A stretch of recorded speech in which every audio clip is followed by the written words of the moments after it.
hai ojas ke dra ini KSA dosi compromise to bagi waktu buat kami ya. KSA ni kayak orang tu compromise jaroi, asu bagi tu betul yang kini.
lady, yang saya hasil pada tanda aku sudah semua ni macam diri sendiri proses tapi tunggu bisa terlihat tunggu saya kita menolak PR ya ada yang tadi dipakai belum dalam kan itu jadi kita siapa PR dari sana kalau akan itu sesuatu yang kita jadi aku seperti model dia sebenarnya jauh dari orang-orang terbiasa mungkin lah sih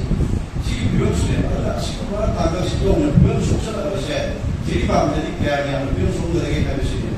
mama ada mama isi kayak ada jadi paham tadi jadi kalau model memang ada ming pasal itu dengan apa jadi mana kita kita mayang itu suka yang kami itu ada entertainment apa sport apa apa yang sport ka entertainment सब का जहाँ लगा था sport si mahu apa tu ada entertainment itu jam ni yang berada di sport ini kalau belum ibu profesi apa yang saya dari ada iman sahih kasih kanan ke ada apa iman itu sama mau, jadi dah, baru jadi si mana diri bom jadi yang soalnya aku ni, kamu itu, cuma nak bicara apa sih kita, kamu ya apa, kita ni boleh aku pernah, apa yang ni mana, ni, kuslah ni mana, kita kaya, lari berni mana ni, apa ni lari berni mana ni, kamu siapa ni kamu, ini kaya. lagi bahkan mulai semua lagi yang hebat mahu tak mahu jauh jadi kita lagi berarti mana makan apa jadi mak lagi berarti mana mungkin kan dari kau termasuk siapa barat tu kita ada masuk lagi juga saling itu ni cara mana dia kau jangan ada example passport ada apa tu nak kau pun lagi berarti ni asal kau ni kami hai apa lagi kau orang bawa beli dia bawa beli bawa ni kita anak pastor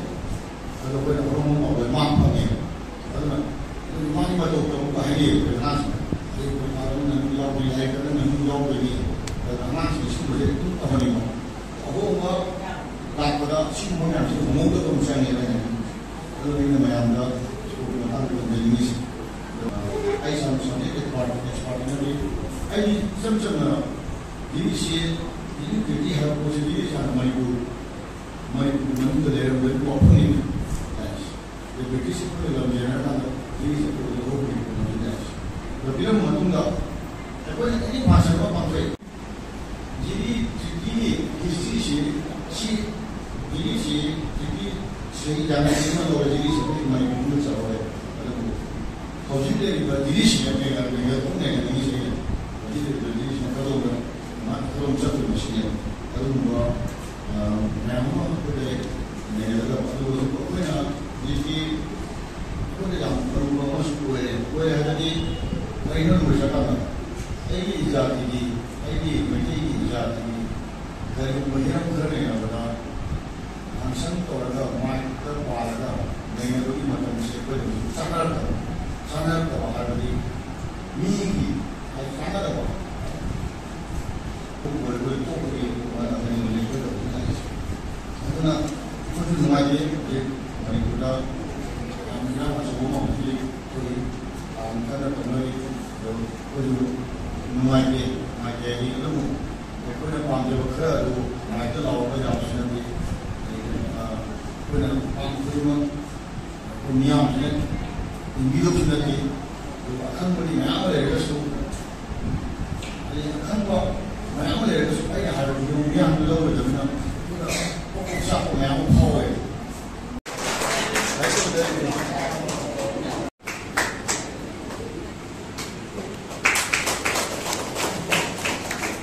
position kamu dulu ni